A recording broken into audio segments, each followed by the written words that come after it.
Handang isuko ng Ukraina ang pagsali sa NATO kapalit ng seguridad at posibleng hindi magustuhan ng lahat ang kasunduang pangkapayapaan. Tumanggi ang Ukraina na isuko ang Donbas. Ngayong araw, sinabi ito ni President Vladimir Zelensky ng Ukraina sa negosasyon kasama ang mga Amerikano. Kasabay nito, iginiit ng Kremlin na hindi nila tatanggapin ang pagbabago sa peace plan ni Donald Trump at tinatanggihan nila ang Koreanong senaryo sa Ukraina. Ngayong araw sa Berlin, may negosasyon ang Ukraina at Amerika ukol sa mapayapang pag-aayos sa Ukraina. Ngayon, kinakatawan ng Europa si Kanselor ng Alemanya Friedrich Merz na kamakailan ay inakusahan ang Rusya ng hybrid na digmaan laban sa Europa. Direkta niyang sinabi na hindi nakasosyo o kaalyado ng European Union si Donald Trump. Panahon ng aminin ito. May alas si Friedrich Merz. Ayon sa pag-amin ng European Union kamakailan, binatikos ni Friedrich ang desisyon na walang takdang panahong kumpiskahin ang ari-arian ng Russia sa Europa na nagtanggal ng alas kay Donald Trump. Ibig sabihin, hindi makikinabang ang Estados Unidos sa perang ito at hindi rin nila ito maibabalik kay Putin. Tunay itong estratehikong hakbang ng European Union at pag-uusapan natin dito kung bakit. Kasabay nito, sa ngayon ay sinusubukan ni Vladimir Zelensky na maging konstruktibo sa alok ng Estados Unidos upang sa isang banda ay hindi niya mapalayo si Donald at sa kabilang banda ay hindi rin niya mawala ang tiwala ng mga tao sa Ukraine. Sa tulong ng mga kaalyadong Europeo, maingat na inihanda ni Zelensky ang sagot sa peace plan ni United States President Donald Trump na sa huli ay nauwi lang sa isang pangungusap. Pero may sumunod pang dinatapos. Kaya't magbigay tayo ng pansamantalang buod ng mga negosasyon tungkol sa kapayapaan sa Ukraine na kasalukuyang isinasagawa sa Berlin sa pagitan ng panig ng Amerika at Ukraine. Ang pangalan ko ay Alexi Petsi. Talakayin natin ang paksang ito ng sabay-sabay. Pero bago tayo magsimula, hinihiling ko sa inyo na mag-subscribe sa channel na ito, mag-like, mag-iwan ng kahit anong komento at siguraduhin mag-subscribe din sa aking Telegram channel na Petsi News. Ang link ay nasa video description. Doon kami agad naglalathala ng balita kapag may bagong impormasyon. Noong linggo, Disyembre 14 sa Alemanya, nagsimula ang pagpupulong ni Ukrainian President Volodymyr Zelensky, United States Special Envoy Stephen Witkoff at Jared Kushner, manugang ni Donald Trump. Ang pagpupulong na ito ay nakatakda sana noong ika-13 ng Disyembre at sa mas malawak na format na may kasamang si Friedrich Merz, Emmanuel Macron at Keir Starmer. Ngunit sa huli ay nauwi lamang ito sa delegasyon ng Ukraine at Amerika. Ngunit gayunpaman, may presensya pa rin ng mga Aleman sa negosasyon at kinakatawan nila ang European Union. Pero sa yugtong ito, ipinapayo ko sa inyo na bigyang pansin ang mga larawang ito. Makikita dito na ang pagpupulong ay talagang tatluhang panig: Ukraine, Alemanya at Estados Unidos. Kapansin-pansin na sa lahat ng larawan, laging katabi ni Vladimir Zelensky si Friedrich Merz at hindi umaalis sa tabi niya. Siya rin ang nakaupo sa kaliwang bahagi ni Zelensky sa mesa ng negosasyon. Malaki ang kaibahan nito sa negosasyon sa Miami noong nakaraang linggo, kung saan nag-usap ng sarilinan ang delegasyon ng Ukraine kina Witkoff at Kushner. Ngayon, may matibay na suporta ang Ukraine sa katauhan ng pinakamalakas na lider ng Europa. Ibig sabihin, ang Chancellor ng Alemanya na si Friedrich Merz. Pagkaalis ni Friedrich Merz sa silid ng negosasyon, iniwan niya sa mesa ang kanyang tagapayo sa pambansang seguridad, si Gunther Sauter. Sinasabi nilang nagmo-moderate lang siya ng negosasyon. Pero sa totoo, aktibo siyang kabahagi ng mga nangyayari. Sa ganitong paraan, nag-iingat ang Europa para masiguro ang kanilang interes. Mahalaga ang papel ng mga Aleman sa mga negosasyong ito. At tungkol kay Friedrich Merz, pag-uusapan pa natin siya ngayon dahil siya mismo ang labis na sumira ng mood ni Stephen Witkoff at Jared Kushner, pati na rin kay Donald Trump mismo. Sa talumpati niya noong Sabado ng gabi, inanunsyo ni Zelensky ang pagpupulong kasama ang mga sugo ni Pangulong Trump at mga European na kasosyo ukol sa kapayapaan, kasunduang pampolitika para wakasan ang digmaan. Inilahad na ng Pangulo ang mga direksyon ng trabaho kaugnay ng negosasyon para tapusin ang digmaan. Sabi niya, nahati ang mga negosyador sa tatlo: seguridad, muling pagtatayo ng Ukraine at ugnayan ng mga tagapayo sa pambansang seguridad. Dagdag ni Zelensky, may plataporma sa Alemanya para sa pag-uusap at pagsang-ayon sa mga detalye ng seguridad na garantiya para sa Ukraine. Sa kasong ito ng mga negosasyon. Pinamumunuan ito ng hepe ng General Staff ng Ukraine na si Andrei Ignatov, kasama ang mga kinatawan ng hukbo, intelihensya at seguridad. Si Vladimir Zelensky mismo ay nagkomento sa mga sinabi ng Amerikanong katrabaho na si Donald Trump na parang tanging ang presidente lang ng Ukraine ang hindi gusto ang planong pangkapayapaan ng Estados Unidos ng Amerika. Sinabi ni Zelensky na ang planong pangkapayapaan ay hindi magugustuhan ng lahat. Sunod, ayon sa Pangulo, mahalagang epektibo at makatarungan ang plano at kapag napirmahan na ito, hindi na muling aatakehin ng Rusya ang Ukraina. At ayon sa impormasyon ng New York Times, ipinasa ng Ukraina sa Estados Unidos ang sarili nitong bersyon ng planong pangkapayapaan na naglalaman ng 20 puntos, ngunit iginigiit na ng Amerika na baguhin ang bersyon ng planong ito. Diretsang sinagot ni Zelensky ang mungkahi ng mga Amerikano na baguhin ang ilang bahagi. Ayon kay Zelensky, iminungkahi ng Amerika sa negosasyon na umatras ang tropa ng Ukraina mula Donbas kapalit ng hindi na pag-usad ng Russia sa lugar na iyon. Pinaalala ko na sinabi na ng mga Ruso na papasok na ang Rosgvardia doon. Sabi ni Zelensky, makatarungan para sa Kyiv ang prinsipyong nananatili tayo kung nasaan tayo at ang kasalukuyang linya ng harapan. Ngayon, binigyang diin ni Zelensky na hindi niya itinuturing na makatarungan ang alok ng Amerika. At dito rin, binigyang diin ni Zelensky. Sabi ni Zelensky, hindi pa rin malinaw kung sino ang mamumuno sa buffer zone ayon sa plano ng Amerika, kung saan aalis ang sandatahang lakas ng Ukraine. Hindi rin malinaw kung bakit hindi umatras ang mga Ruso ng parehong distansya sa mga nasakop nilang teritoryo.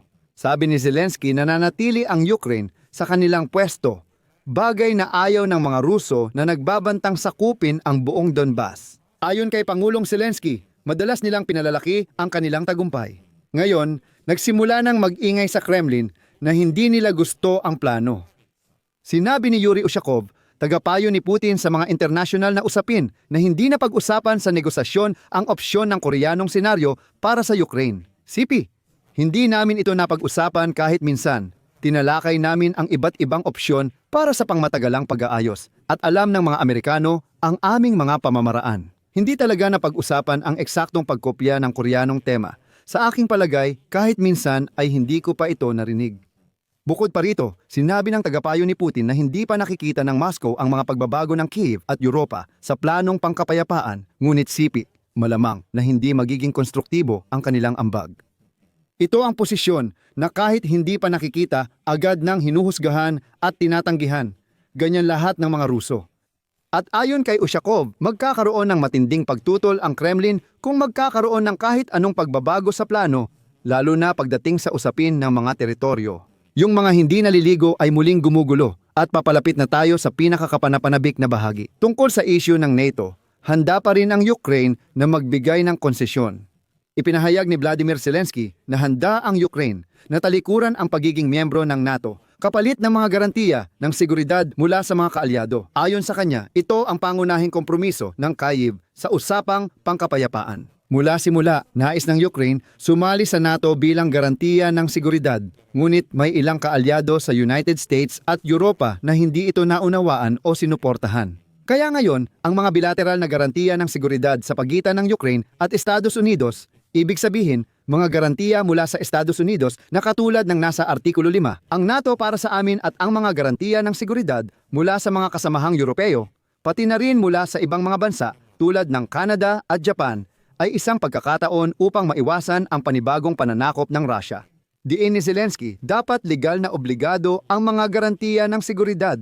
Tulad ng alam ninyo, mahalaga ang pagbabagong ito sa retorika ng Kyiv dahil nakasaad sa konstitusyon ng Ukraine ang pagsali ng Ukraine sa NATO. At isa sa mga layunin ng militar na ipinahayag ng Kremlin ay ang pagpigil sa pagsali ng Ukraine sa alyansa. Hiniling ni Putin ang nakasulat na pangako mula sa mga pangunahing bansa sa kanluran na hindi palalawakin ang NATO sa silangan. At itong isyung ito ang inilalagay natin bilang kompromiso sa negosasyon sa mga Amerikano ngayon.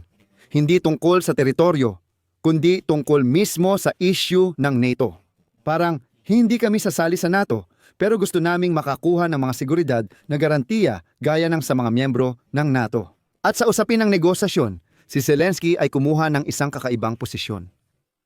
Alam mo, parang sinasabi ngayon ni Zelensky kay Donald Trump na sang-ayon ang Ukraine sa iyong planong pangkapayapaan. Pero laging may ilang pero. Halimbawa, handa si Zelensky na magsagawa ng halalan. Pero para dito, kailangan ng tigil putukan. Sabi ni Zelensky, maaaring manatili sa ilalim ng okupasyon ang Zaporizhzhia Nuclear Power Plant. Pero dapat Ukraine at Estados Unidos ang may kontrol dito. Aminado si Zelensky na maaaring malimitahan ang bilang ng sandatahang lakas ng Ukraine. Pero hanggang sa kasalukuyang antas lang ito ipapatupad. Sabi ni Zelensky, maaaring hindi tayo makapasok sa NATO, pero sana bigyan tayo ng mga kaalyado ng pantay na garantiya sa seguridad at iba pa. Pero dapat aminin na ang posisyon ni Zelensky ay labis na pinatatag ng mga Europeo. At dito, sa aking personal na opinyon, malaki ang aking paggalang kay Friedrich Merz. Kamakailan, nagkasundo ang European Union sa permanenteng pagyeyelo ng mga ari-arian ng Russia. Dati, ang pagyeyelo ng mga pondo ng Russia ay kailangang i-renew tuwing 6 na buwan. At may panganib na magbeto ang Hungary at Slovakia sa desisyong ito. Ang kabuang halaga ng mga na-freeze na ari-arian ng Russia sa Europa ay 210 bilyong euro o katumbas ng 246 bilyong dolyar. Layunin ng walang takdang pagyeyelo ng mga ito na kumbinsihin ang Belgium na nag-aalala sa reaksyon ng Moscow na suportahan ang plano ng European Union na gamitin ang pera para pautangin ang Ukraine ng hanggang 165 bilyong euro para sa gastusing militar at sibilyan sa 2026 at 2027. Ayon sa plano ng mga nagpasimula nito, kailangang bayaran ng Ukraine ang utang na ito lamang, inuulit ko, lamang kapag nabayaran na ng Russia ang Ukraine ng kabuuang kompensasyon para sa lahat ng pinsalang dulot ng pananakop. Ibig sabihin, kapag nabayaran na ang lahat ng reparasyon. Ibig sabihin, ang utang na ito ay nagiging grant na siyang paunang bayad para sa mga hinaharap na bayad ng Russia sa reparasyon. Pero ang mahalaga, hindi na kayang abutin ng Amerika at Russia ang digmaang ito. Nakakatuwang makita kung gaano kasigasig sina Witkoff at Kushner magtrabaho para sa posisyon ng Kremlin. Dahil ang pera ay na-freeze na, hindi mo na maaabot. Mas tatalakayin natin ito sa susunod na episode, pero bago matapos, magdadagdag ako ng ilang salita tungkol kay Friedrich Merz. Una, makatuwirang naniniwala ang Chancellor ng Alemanya na ang diktador ng Russia na si Vladimir Putin ay hindi titigil sa Ukraine sa kanyang agresibong panlabas na politika at magpapatuloy ng digmaan laban sa Europa. At pangalawa, si Friedrich Merz ay sa wakas tahasang nagsabi na mahirap ng tawaging kaalyado ang Estados Unidos ngayon, kaya dapat ding naaayon ang pakikipag-usap sa kanila. Sinabi ni Friedrich Merz na ang prinsipyo ng Pax America ay bahagi na lang ng nakaraan. Hindi na dapat umasa ang Europa sa proteksyon ng Amerika. Pangalawa, ayon sa CP, ang patakaran sa adwana ng Estados Unidos ay hindi konsyerto ng mga kahilingan. Kahit gusto naming iba sana ito. Ginagawa ito ng pamahalaan ng Amerika. At huwag ninyong isipin na pansamantala lang ito. Hindi biglang lumitaw si Trump at hindi agad mawawala ang patakarang ito ng mga Amerikano. Maaaring mas mahirap pa kapag ang pumalit kay Trump. Kaya maghanda tayo na makikita natin ang mga fundamental na pagbabago sa transatlantikong relasyon. Dito ko tatapusin ang CP, mga kaibigan. Ibahagi ang opinyon at konklusyon sa comments, mag-subscribe sa channel, pindutin ang kampanilya at huwag kalimutang maglagay, mga kaibigan. Kung nais ninyong suportahan ang YouTube channel na ito at mahalaga sa inyo ang impormasyong ibinahagi ko, maaari kayong magbigay ng kahit anong donasyon o magbayad ng subscription sa YouTube channel na ito. Sa madaling salita, maaari ninyong suportahan ang channel sa pamamagitan ng pinansyal na tulong gamit ang mga link at detalye sa description ng video na ito, nakasulat doon. Suportahan ang channel ni Alexei Pichi. Pumili ng format na komportable sa inyo. Lubos akong nagpapasalamat sa suporta. Yun lang, ingatan ninyo ang inyong sarili. Paalam sa lahat.